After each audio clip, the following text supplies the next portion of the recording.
Good afternoon, everyone, and thank you so much for having me here today. My name is Iris Travis, and I will be presenting my mobile app, Farmn, a small agriculture production app. Let us begin.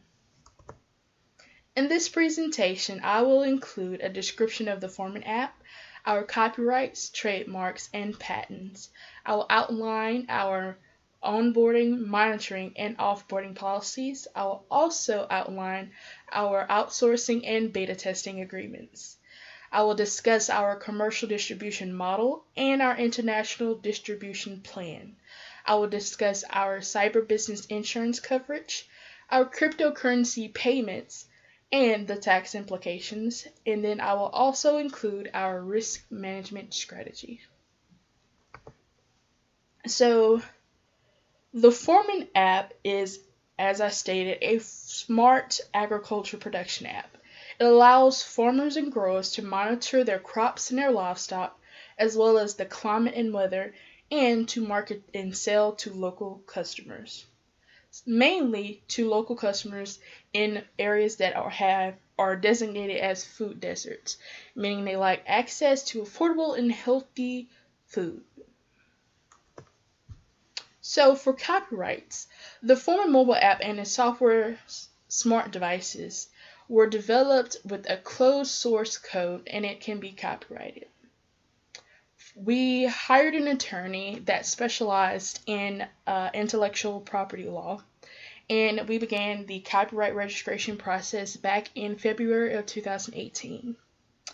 As of November 2019, we received notice that we had in fact completed the application process and it was approved. So for trademarks, our company intended to trademark the name Farmn for our mobile app as well as our smart devices. First, we had to identify the different trademark classes that our app and devices would be categorized in. These classes include Class 9, Class 29, Class 42, as well as Class 43. All four of these trademark classes tie into a certain aspect of the mobile device app as well as the smart devices that we offer.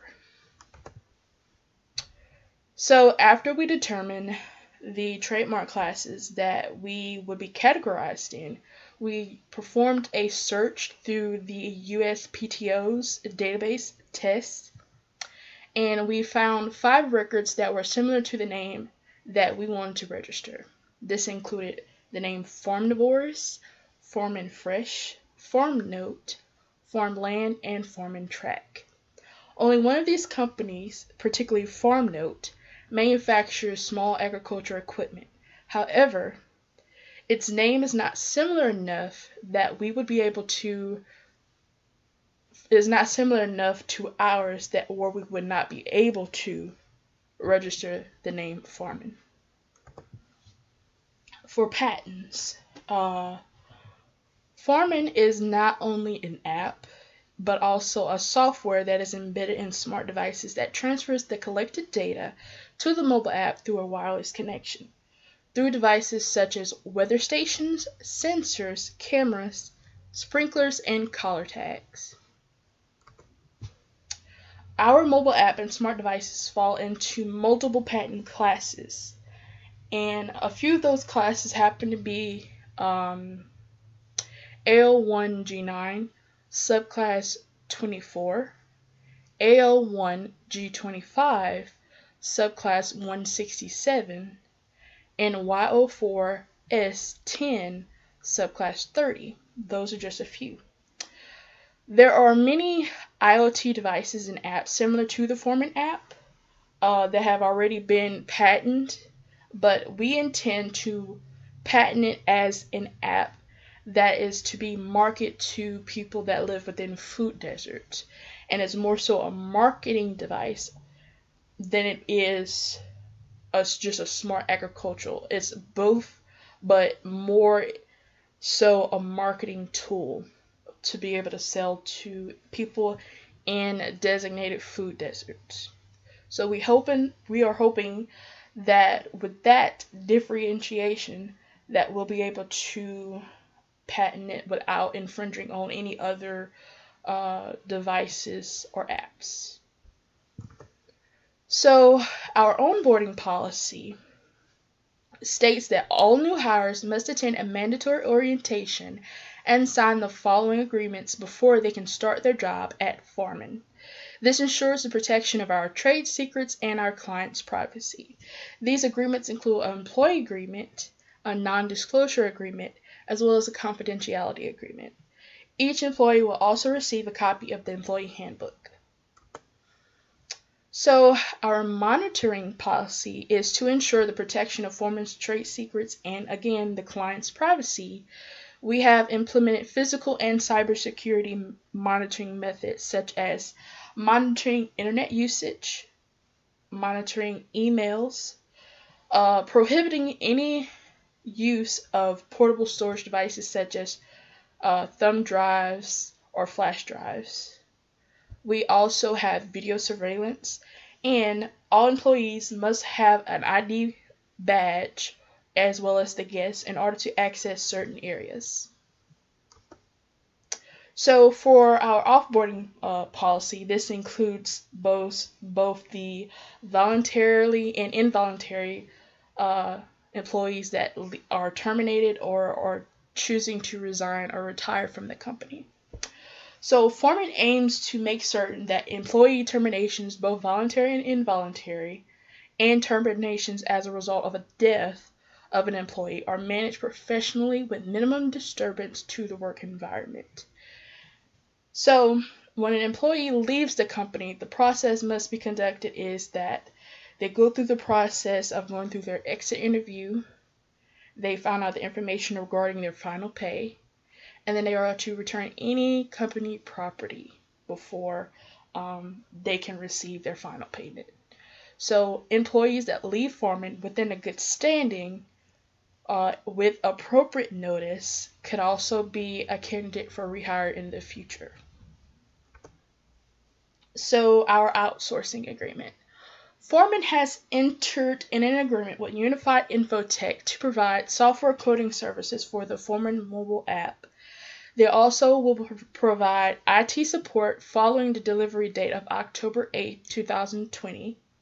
The agreed rate for Unified Infotech services is $25 an hour at a maximum of $25,000. Unified Infotech has also agreed that Farmn is the sole owner to all intellectual property rights for the code that they've developed on behalf of Farmn. And they have also signed a confidentiality agreement. This agreement also grants Farmn a 30-day period to inspect and accept the work completed by Unified Infotech.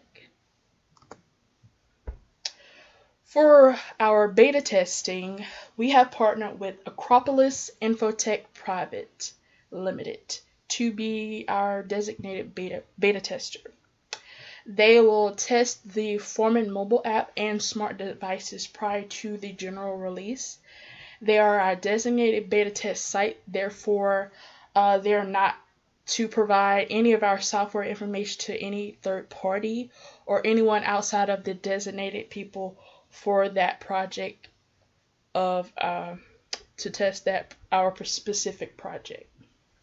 So they also agreed that all of the intellectual property rights are owned by Farmn and has also signed a confidentiality agreement.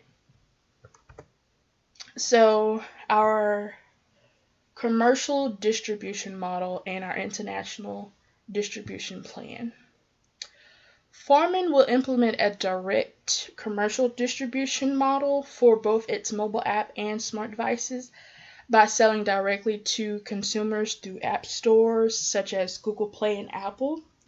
We will also distribute our app through alternative app distribution platforms such as SlideMe and GetJar. We will also distribute it through our company website. Our smart devices will also be sold through our company website. The Farmn app will be accessible to both Android and iOS mobile devices, tablets, laptops, and desktop computers. So to distribute to our foreign consumers, we will be partnering with local commercial distributors in countries that also have a large number of food deserts. So, our cyber business insurance. Farmn is a technology company that operates mainly on the internet and relies heavily on cloud storing and sharing devices. Therefore, it is very vital for us to be protected against any kind of cybercrime like data breaches, hacking, and cyber extortion. So, Farmn purchased a cyber liability insurance plan with the local Baton Rouge insurance agency called Lewis Moore Real Estate and Insurance Agency. This particular plan includes liability, crisis management, management liability, business interruption, cyber extortion, and loss or corruption of data. For our cryptocurrency payment and tax implication, Farmn aims to provide innovative technology to serve to our customers, and we must also consider providing new and advanced ways for our customers to pay for these purchases. Therefore, we have decided to accept Bitcoin as the chosen cryptocurrency of payment. Farmn will accept its cryptocurrency payments through Bitcoin payment processing providers such as BitPay. With BitPay, we will be able to accept cryptocurrency payments through our company website, by email, or in person. The tax implications for accepting the Bitcoin cryptocurrency is that the IRS mandates that all cryptocurrency is handled as an asset or an intangible property and not a currency, since it's not designated to a central bank. And any taxpayer that fails to report income earned or fails to pay the subsequent tax for online currency transactions or fails to report their transactions properly will result in penalties, interest, or even criminal prosecution. Therefore, Farmn will make sure to keep detailed records for every transaction involving Bitcoin or cryptocurrency to make sure we do not get into any kind of penalties, interest, or criminal prosecution. So finally, our risk management strategy. At Farmn, risk management is one of the key responsibilities of our assistant director, Ms. Leisha Kuzan. She is responsible for providing training for each manager with the company to ensure that risk assessment is built into their working practices and enables them to carry out annual risk assessments for each of our projects. So overall, the risks, assessing the risk of the company. A detailed outline of the top risks will then be presented to our risk management committee for their consideration to ensure they are willing to accept these risks to the company and approve the actions being taken. This process usually takes up to 2 months. Any new developments during this time will be reevaluated after 6 months, and detailed reports will be sent out to our risk management committee. And the risks will be reassessed annually. So this is the end of my presentation. Again, thank you so much for taking your time to listen to my presentation. Have a great afternoon.